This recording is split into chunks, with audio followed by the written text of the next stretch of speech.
বন্ধুরা এই ভিডিওতে আপনার সাথে একটি সুপার ডুপার ফান্ডামেন্টালের সাউন্ড কোম্পানি ডিসকাস করব, যে কোম্পানি নিজের বিজনেস সেগমেন্টে মার্কেট লিডিং পজিশন হোল্ড করে এবং সুপার গ্রেট কম্পিটিটিভ অ্যাডভান্টেজ কোম্পানির কাছে রয়েছে। যদি এই কোম্পানিটাকে আপনি নেক্সট 2 বছরের জন্য নিজের পোর্টফোলিওতে একটি সঠিক এক্সপোজার দিয়ে রাখতে পারেন, ডেফিনেটলি আমি মনে করি এখান থেকে একটা স্ট্রং পারফরমেন্স আপনি এক্সপেকটেশন করতেই পারেন। কোম্পানির বিজনেস মডেল বলুন, কোম্পানির ফিউচার অপরচুনিটির কথা বলুন বা কোম্পানির কম্পিটিটিভ অ্যাডভান্টেজের কথা বলুন, প্রত্যেক দিক থেকে কোম্পানি 5 স্টার রেটেড পেয়ে যাবে এবং কোম্পানিটা সুপার গ্রেট হওয়া সত্ত্বেও লাস্ট 2 বছর ধরে ভালো পারফরমেন্স করতে পারেনি, কারণ কোম্পানির 65% এক্সপোজার ইউএস মার্কেট এবং ইউরোপিয়ান মার্কেট ডেভেলপ কান্ট্রিগুলোর থেকে জেনারেট হয় এবং সেই জায়গায় যেহেতু ডাউন ট্রেন্ড চলছে, যে কারণে শুধু একটু শর্ট টার্ম টাইম পিরিয়ডের জন্য যদি আপনি এই এক্সপোজারটাকে ধরে রাখতে পারেন ইনভেস্টমেন্ট করে, ডেফিনেটলি নেক্সট মার্কেট বুলডানে অথবা নেক্সট 6 মাস থেকে 1 বছর টাইম পিরিয়ডে এখান থেকে ফার্স্ট ক্লাস পারফরমেন্স আপনি এক্সপেকটেশন করতে পারেন। কোম্পানির বিজনেস মডেল নিয়ে ডিসকাস করব, কেন আমি কোম্পানিটা নিয়ে এতটা বুলিশ রয়েছি। যদিও এই কোম্পানিটা আমি আগে একবার ডিসকাস করেছিলাম, সেখান থেকে 15 থেকে 20% কোম্পানি আপ ট্রেন্ডে চলে গেছে, তারপরেও কোম্পানিটা সুপার পজিশনে রয়েছে। এমনকি যেই 2 বছর টাইম পিরিয়ডে কোম্পানি একটা নির্দিষ্ট রেঞ্জের মধ্যে ট্রেড করছে, সেই 2 বছর টাইম পিরিয়ডে কোম্পানির টপ লাইন 3 গুণ হয়ে গেছে এবং কোম্পানির বটম লাইন 2 গুণ ইনক্রিজ হয়েছে। কিন্তু কোম্পানির শেয়ার প্রাইস এখনো অতটা অ্যাপ্রিসিয়েশন দেয়নি, শুধুমাত্র গ্লোবাল মার্কেটের নেগেটিভ ডাউন ট্রেন্ডের জন্য। বাদ বাকি কোম্পানির মধ্যে সবকিছু পজিটিভ সাইন আছে। এমনকি গ্লোবালি ডাউন ট্রেন্ডের পরেও যে কোম্পানি 65% গ্লোবালের উপরই ডিপেন্ড করে, সেই কোম্পানিটাও কিন্তু 3 গুণ টপ লাইন ইনক্রিজ করে দিয়েছে। তাহলে গ্লোবাল ডাউন ট্রেন্ড যখন নেগেটিভ থেকে পজিটিভে ঢুকবে, তখন আপনারা ইজিলি বুঝতে পারছেন যে কোম্পানিতে কতটা অপরচুনিটি আছে। ন্যাসড্যাক যখন ফার্স্ট ক্লাস পারফরমেন্স করবে, তখন এই কোম্পানিটা আমি মনে করি আপনাকে ফার্স্ট ক্লাস রিটার্ন প্রোভাইড করতে সক্ষম। কোম্পানির বিজনেস মডেল নিয়ে সবার আগে ডিসকাস করব, তার আগে চ্যানেলে নতুন হলে অবশ্যই চ্যানেলটিকে সাবস্ক্রাইব করবেন এবং পুরো ভিডিওটি দেখে যদি মনে হয় এই ভিডিওটা থেকে কিছুটা হলেও পজিটিভ নলেজ গেইন হয়েছে, তাহলে অবশ্যই ভিডিওটিকে লাইক করতে ভুলবেন না, কারণ আপনাদের এক একটি লাইক আমাকে অনেক বেশি মোটিভেটেড করে এই ধরনের ভিডিও রোজ রোজ আপনার সামনে প্রেজেন্ট করার জন্য। তো কোম্পানির বিজনেস মডেল নিয়ে ডিসকাস করার আগে 3টে ইম্পর্টেন্ট পয়েন্ট আগে আপনার সাথে ক্লিয়ার করি। যেরকম সবার প্রথমে কোম্পানি তার টপ থেকে কারেন্ট মার্কেট প্রাইসে 24% ডিসকাউন্টে অ্যাভেলেবেল রয়েছে এবং কোম্পানি 2021 মার্চে যেই প্রাইসে অ্যাভেলেবেল ছিল, আজও সেম প্রাইসে অ্যাভেলেবেল রয়েছে। 2 বছর কোম্পানি পার করে দিয়েছে। সেম টাইম পিরিয়ডে কোম্পানির টপ লাইন যদি আমরা দেখি, তাহলে 3 গুণ ইনক্রিজ হয়ে গেছে, কোম্পানির বটম লাইন 2 গুণ ইনক্রিজ হয়েছে। কোম্পানির কাছে স্ট্রং কম্পিটিটিভ অ্যাডভান্টেজ আছে, যেখানে কোম্পানি মোবাইল অ্যাডভার্টাইজ সেগমেন্ট থেকে বিলং করে এবং মোবাইল অ্যাডভার্টাইজ সেগমেন্টে ডোমেস্টিক মার্কেটের পাশাপাশি ফরেন মার্কেটেও company super duper first class footprint রেখেছে। এমনকি ডোমেস্টিক মার্কেটে যেখানে কোম্পানি 40%-এর আশেপাশে এক্সপোজার রাখে, সেখানে company market leading position hold করে। এমনকি কোম্পানির কাছে ডোমেস্টিক মার্কেট তার সাথে ইউএস মার্কেটেরও পেটেন্ট রয়েছে। পেটেন্ট মানে কি, আপনি এমন একটা বিজনেস তৈরি করেছেন যে বিজনেসটাকে আপনি যদি পেটেন্ট করিয়ে নেন, তাহলে আপনার বিজনেসে যদি ফর্মুলা কেউ জেনেও যায়, তাহলেও কেউ সেটাকে কপি করতে পারবে না। যেখানে এই কোম্পানির কাছে বর্তমানে ইন্ডিয়ান মার্কেটে 16খানার আশেপাশে পেটেন্ট প্রোটেক্ট প্রোডাক্ট রয়েছে এবং ফরেন মার্কেটে ইউএস মার্কেটও কোম্পানির 5 থেকে 6খানার কাছাকাছি, টোটাল 21 থেকে 22খানা কোম্পানির পেটেন্ট রয়েছে, যেটা কোম্পানিকে কম্পিটিটিভ অ্যাডভান্টেজ প্রোভাইড করছে।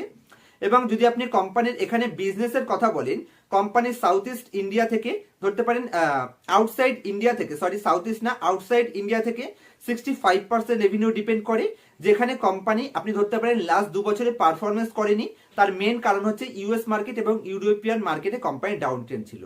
এবং যদি কোম্পানির ফরেন মার্কেটের এক্সপোজারের কথা বলেন, মানে ফরেন মার্কেটের ফুটপ্রিন্টের কথা বলেন, তাহলে কোম্পানি ইন্ডিয়াতে বিজনেস করে, তার সাথে সাউথ এশিয়াতে বিজনেস করে থাকে, নর্থ আমেরিকা থেকে বিজনেস রান করে থাকে, ইউরোপ থেকে বিজনেস রান করে থাকে, জাপান, কোরিয়া এবং অস্ট্রেলিয়ান মার্কেটেও কিন্তু কোম্পানির স্ট্রং ফুটপ্রিন্ট রয়েছে।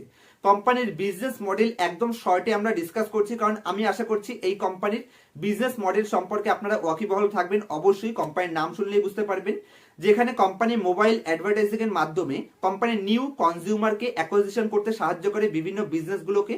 এছাড়া কোম্পানির সেকেন্ড বিজনেস সেগমেন্ট হচ্ছে এন্টারপ্রাইজ প্ল্যাটফর্ম সলিউশন দিয়ে থাকে, যেখানে কোম্পানির নাম্বার 1 থার্ড পার্টি অ্যাপ ডেভেলপমেন্টের কাজ করে থাকে। বিজনেস মানে এন্টারপ্রাইজ প্ল্যাটফর্মের মধ্যে 4টে ডিভাইস আছে, যেখানে company third party app development করে থাকে। এছাড়া অফলাইন বিজনেসকে অনলাইন বিজনেসে কনভার্ট করতে সাহায্য করে থাকে এছাড়া কোম্পানি অফলাইন এবং অনলাইন কোম্পানিগুলোকে এন্টারপ্রাইজ ডেটা অ্যানালিটিক্সের কাজ করে থাকে। তাছাড়া কোম্পানি ক্লাউড সার্ভিসেরও কাজ করে থাকে। এগুলো হচ্ছে কোম্পানির টোটাল বিজনেস সেগমেন্ট। এছাড়া আরো অনেক বিজনেস সেগমেন্ট আছে। যদি খুব শর্টে বলতে হয় তাহলে আপনি যে কোনো প্ল্যাটফর্মে যখন আপনি কোনো ভিডিও কনজিউম করছেন বা আপনি যখন ফেসবুক স্ক্রল করছেন, তখন আপনার সামনে যে মোবাইলের ফোনে একটা যে অ্যাডভার্টাইজ শো হয়, সেটা এই ধরনের কোম্পানিগুলো করে থাকে এবং এই কোম্পানি এই বিজনেস সেগমেন্টে মার্কেট লিডিং পজিশন হোল্ড করে, যেখানে কোম্পানির 21খানা পেটেন্ট রয়েছে, আমি আগেও বললাম। এবং এই বিজনেস সেগমেন্ট ফিউচারে কতটা গ্রোথ করবে নিশ্চয়ই আপনারা বুঝতে পারছেন। যত আমরা ডিজিটালাইজেশনের যুগে যাব তত এই ধরনের বিজনেসের কিন্তু চাহিদা বাড়বে। আজকের দিনে যদি বড় বড় কোম্পানিগুলোর অ্যাডভার্টাইজ কস্টের কথা বলেন, তাহলে তাদের মেন কস্টিং কিন্তু চলে আসে ডিজিটাল প্ল্যাটফর্মগুলো। তো এই কোম্পানি ডিজিটাল প্ল্যাটফর্ম থেকে বিজনেস করে থাকে, তাহলে কতটা স্ট্রং নিশ্চয়ই আপনারা বুঝতে পারছেন। যারা যারা কোম্পানির নামটাকে বুঝতে পারছেন, আইডিয়া করতে পারছেন, তারা অবশ্যই নিচে কমেন্ট করার চেষ্টা করবেন। আমি বুঝতে পারবো যে আমার চ্যানেলের ভিউয়ার্সরা কতটা মার্কেট সম্পর্কে তাদের নলেজ রয়েছে। এবং যদি কোম্পানির বর্তমানে কিছু আরো একটা অ্যাডভান্টেজের কথা বলতে হয়, যেখানে কোম্পানির ডোমেস্টিক মার্কেট ছাড়ুন ফরেন মার্কেটে গিয়ে কিছু ছোট ছোট কোম্পানিগুলোকে অ্যাকুইজিশনের কাজ করছে, যেটা ইন্ডিয়ান মার্কেটে খুব কম কোম্পানি করতে পারে, যেটা এই কোম্পানিরও কম্পিটিটিভ অ্যাডভান্টেজ।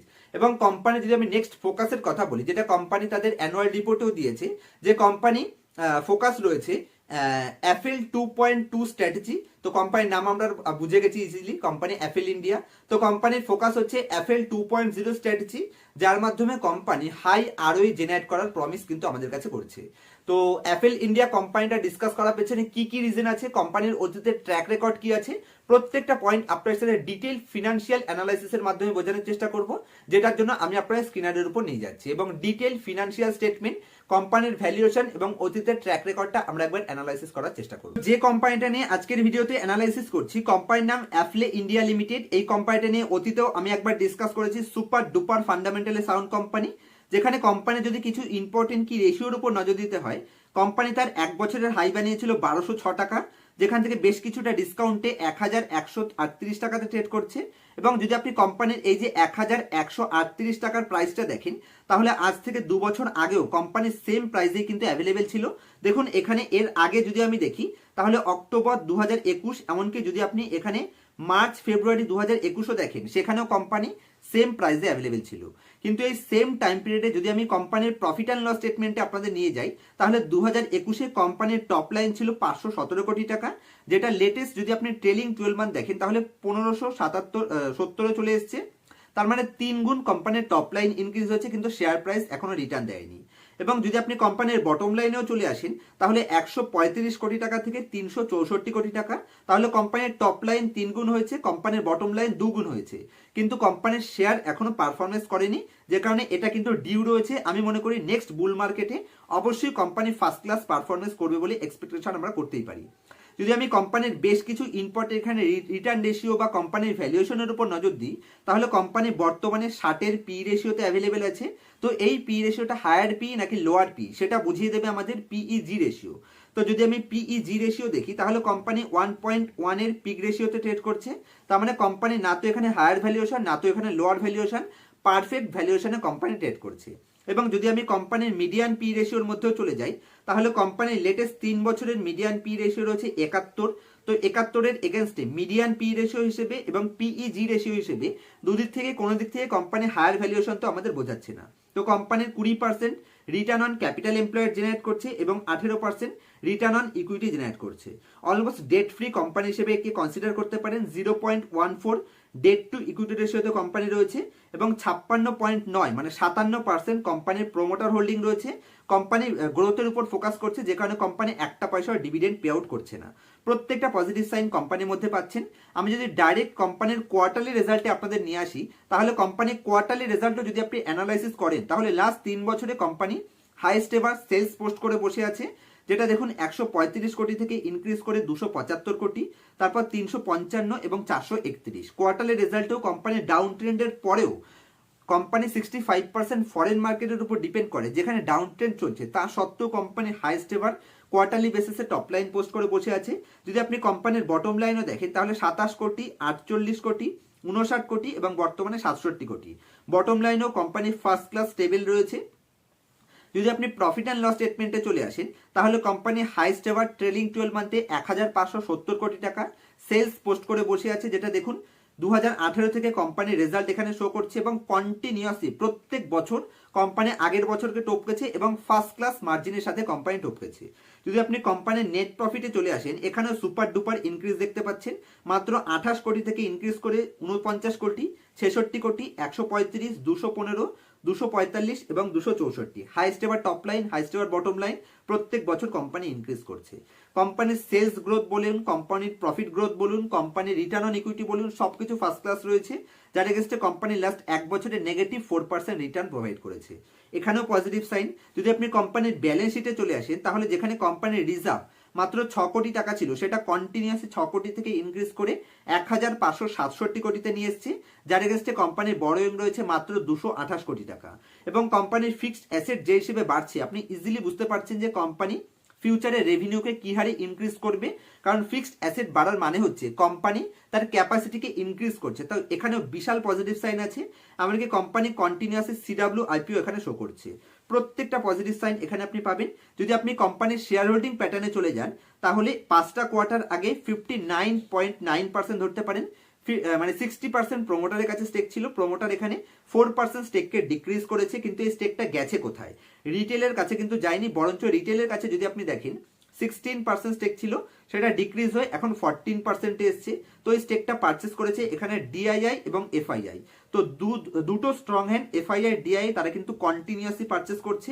এমনকি যদি আপনি একদম প্রথম থেকেও দেখেন, তাহলে ডিআইআই স্টেক মাত্র 6% ছিল, যেটা কন্টিনিউয়াসলি ইনক্রিজ হয়ে বর্তমানে 14% চলে এসেছে এবং হাইয়েস্ট এভার স্টেকে দাঁড়িয়ে আছে।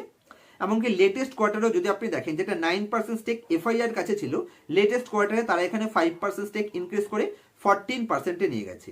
প্রত্যেকটা পজিটিভ সাইন কোম্পানির মধ্যে পাবেন। এমনকি রিটেল পাবলিকের কাছে এখানে যে 15%-এর আশেপাশে স্টেক রয়েছে, তার মধ্যে থেকেও 3% এখানে স্ট্রং হ্যান্ডের কাছে রয়েছে, মালাবার ইন্ডিয়া ফান্ড লিমিটেডের কাছে। তো কোম্পানি যদি আপনি দেখেন, মাত্র রিটেল ইনভেস্টরের কাছে মাত্র 10%-এর আশেপাশে চেক রয়েছে। হাইস্ট এবার টপ লাইন পোস্ট করে আছে, হাইস্ট এবার বটম লাইন পোস্ট করে আছে। পিইজি রেশিও ভালো আছে, কোম্পানির 3 বছরে top line bottom line increase করেছে। আমি মনে করি কোম্পানির নিয়ার ফিউচারে নেক্সট 2 বছর হোল্ড করতে পারে। এখান থেকে কোম্পানি কতটা যেতে পারে নিশ্চয়ই আপনারাই আইডিয়া করতে পারছেন। তবে কোনো ধরনের বাই অথবা সেল রিকমেন্ডেশন হিসেবে কিন্তু ভিডিওটিকে নেবেন না। তো বন্ধুরা, আমি মনে করছি অ্যাফলে ইন্ডিয়ার কোম্পানির বিজনেস মডেল আমি আপনাদের খুব শর্টে বুঝিয়ে দিতে পেরেছি। যদি বুঝতে কোনো ধরনের অসুবিধা হয়, অ্যাফলে ইন্ডিয়ার বিজনেস মডেল নিয়ে অতীতে একটা ডিটেল ভিডিও তৈরি করা আছে, আমি সেটার লিঙ্ক ডেসক্রিপশনে প্রোভাইড করার চেষ্টা করব। আর যদি এই কোম্পানির রিলেটেড কোনো ধরনের কোয়ারি থাকে, অথবা যদি stock bond mutual fund related কোনো কোয়ারি আপনার মাথায় থাকে, আমাকে নির্দ্বিধায় কমেন্ট করতে পারেন। আমি প্রত্যেকটা কমেন্ট পড়ি এবং প্রত্যেকটা কমেন্টের আমার তরফ থেকে একটু লেটে হলেও বেস্ট রিপ্লাই দেওয়ার চেষ্টা করি। দেখা হবে নেক্সট ভিডিওতে কোনো ইনফরমেটিভ টপিকের সাথে। ততক্ষণ পর্যন্ত হ্যাপি ইনভেস্টিং, হ্যাপি ট্রেডিং।